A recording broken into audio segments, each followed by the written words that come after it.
धनगर जाति के दो शेर। एक थी मालवा की महारानी देवी अहिल्याबाई होलकर, जिनका जन्म 31 मई 1725, जिन्होंने कई अंग्रेजों को दी जिंदा फांसी और कई सैनिकों को नाक कान काट कर दंड दिया। और एक था शेर जिसका नाम रामबाबू गरिया, ये शेर जंगल का शेर था। और देवी अहिल्याबाई इंदौर शहर की शेरनी थी। लड़ाई शेर जंगलों में राज करने वाला रामबाबू गरिया, जिसका दहशत 10 वर्ष तक लोगों की कानों में ताली बजने की आवाज लगे कि गोली की आवाज है, बंदूक की आवाज है। लोग ऐसे ही तड़पते रहे। किसी के साथ उसने गलत नहीं किया। माँ बहन को माँ बहन माना और भाई को भाई से, लेकिन उसके जमाने में दुश्मन किया। एक से एक दबंग जो अपने आप को महान शेर मानते थे, वह चूहे की तरह अपने बिल में दुख के जिंदगी जीते रहे। 1997 से 2007 तक उसकी दहशत से सरकार कांपती रही।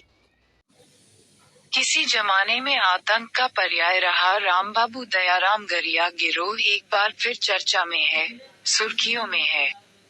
सवाल उठ रहा है कि क्या किसी जमाने में आतंक का पर्याय रहा रामबाबू दयाराम गरिया गिरोह एक बार फिर चर्चा में है, सुर्खियों में है। सवाल उठ रहा है कि क्या एक बार फिर से मध्य प्रदेश का कुख्यात रामबाबू दयाराम गरिया गिरोह मरकर जिंदा हो गया है। यह एक ऐसा सवाल है जो आजकल मध्य प्रदेश के ग्वालियर चंबल संभाग में लोगों के दिलो दिमाग में कौंध रहा है।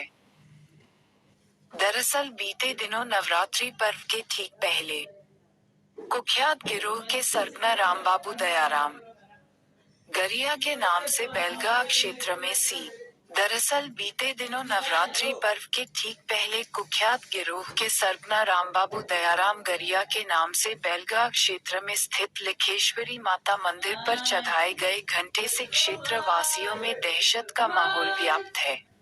हालांकि इस पर पुलिस प्रशासन अभी चुप्पी साधे बैठा हुआ है। पूर्व में पुलिस के द्वारा गिरोह के सरगना दयाराम गरिया को 5 अगस्त 2006 एवं रामबाबू गरिया को अमखो के पास बक्सनपुर के जंगल में अप्रैल 2007 में मुठभेड़ में मारे जाने का दावा किया जा चुका है।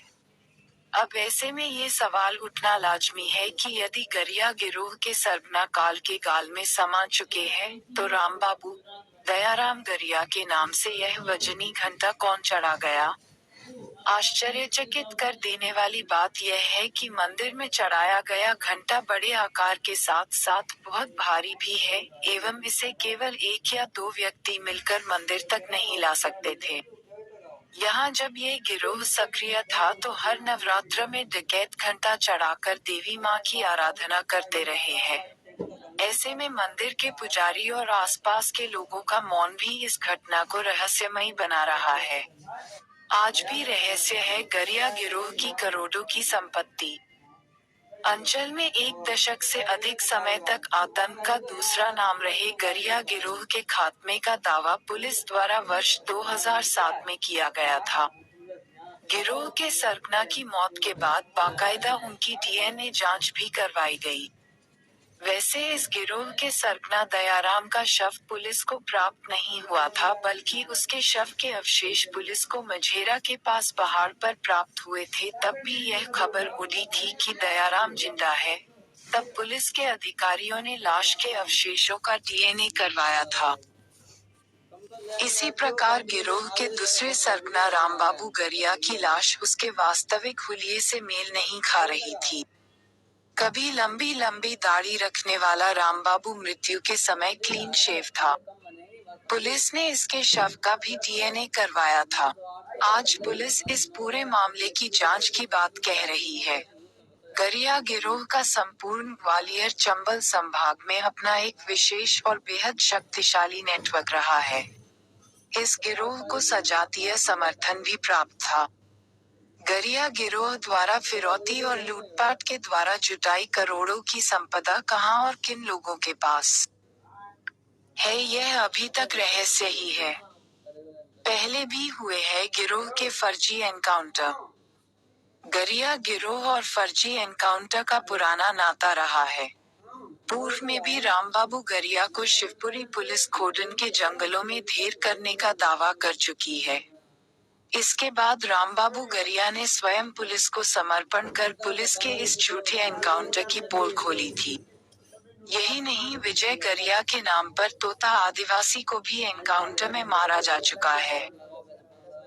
क्या है जनधारणा? गली मोहल्लों, पान की गुमटियों या चाय के स्टॉलों में बैठकर यह चर्चा आम है कि फिरौती के धंधे में करोड़ों कमाने के बाद रामबाबू व दयाराम दोनों किसी महानगर में आराम की जिंदगी जी रहे हैं।